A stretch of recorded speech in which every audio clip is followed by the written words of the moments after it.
by Bhola. She normally narrates it very well. So I'll try my best to talk about it.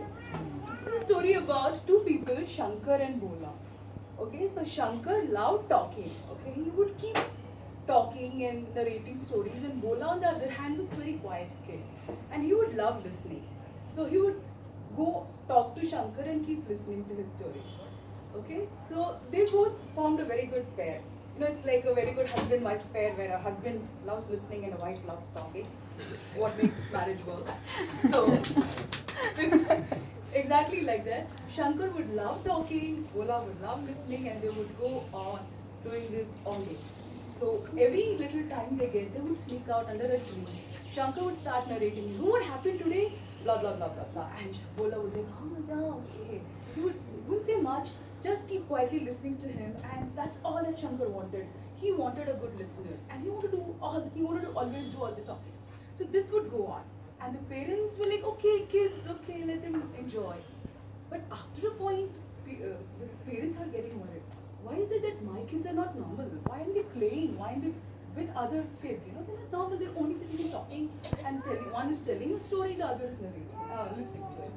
So after a point, the parents said, okay, they're young. They're like 7, 8 year olds. Maybe when they grow old, they'll become better. They'll come out of it. But no, it got worse. As they grew, they became adolescent. They were like rebels. They would sneak out, hide away from home, bunk school, go away. One would narrate, the other would listen. And this would go on. And now the parents were getting really worried, okay, that this is not a normal behavior. A 13-year-old or 14-year-old, they have other interests, they play, they go out, play cricket, soccer, anything, right? But these two were only interested in talking to each other and nothing else. And as they grew older, and they were like in their 20s, in the village. The parents said, everything, the solution to everything a regular Indian family knows is marriage. Get them married and we'll be fine. Okay, so that's what they did. They said, okay, I'm going to get these two married. And for whatever reasons, it was the same day they decided, okay, these two are getting married, and now the wives will take care of it. It's not our headache. So they got their marriage settled and they got married. But no, even in the first night, they sneaked out under a tree again, sitting and narrating stories. And the wife said, okay, first day they're shy, they'll walk around, come back. But no, things got worse. Every day after day, the wives would wait, thinking, okay, today they'll come back to us and we'll start a family. But no, they would sneak out and start narrating stories to each other, and this would go on. And the family now got really worried. What do I do now? I mean, what are these kids up to? And they said, okay, house arrest. These guys are not meeting each other. Okay, so they were like not supposed to, like a regular, Romeo Juliet kind of story. They were not supposed to meet each other. The whole village would, support the parents and say, okay, we will let you know whenever these two meet. We'll let you know and they'll, separate. So they were in a house arrest and they were really disappointed as to how do I do this? How do I go and meet this Bhola? How do I go and tell him a story now? I have so much to say. But then after some time, Shankar decided, I'm going to, he being the naughty one, right? He said, I'm going to run away from my house. I'm going to pick Bhola out and we'll go out somewhere, out of the village, sit where nobody could stop us and we would go ahead and narrate stories. And so he did. He somehow managed to sneak out in the night. He went and knocked at Bhola's house and said, come out, let's go. And Bhola was more than delighted. He said, okay, let's go.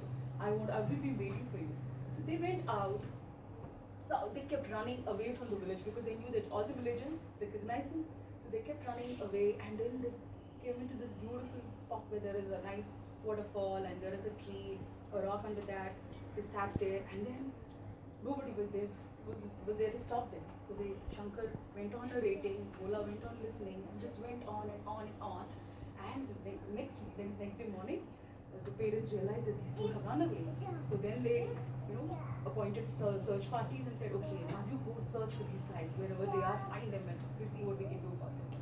But then they went on searching, they looked for them here and there, they could not be found, and one fine day, they found these two people looking like skeletons sitting there narrating stories. The one was having a wide mouth open, the other one was, quiet and listening to it. So they went there and said, okay, this looks like Bhola and Shankar, but I'm not able to identify who's who, right? So after a point, they called the village wise man and said, please help us, we'll have to cremate their bodies. We have to know who's who. And the wise man said, there is only one way out. You have to put them in the water. That's the only way I could tell them apart. And the villagers were like, no, no, that's not the right thing to do. I don't think we should do that. But the wise man said, I will not be able to help you. And then they said, okay, if that is what is so important, let's put them in the water. So they put them in the water, and Shankar's boat, one of them floated and the other sunk. And the wise man said, the one who's floating is Shankar, because he's been talking all the time, there's nothing in him, so he's floating. And Bhola, being the one who's listening, is sinking in the water. Right? So if you like the stories here, go out and talk more about it. Share it with others. Others will sink.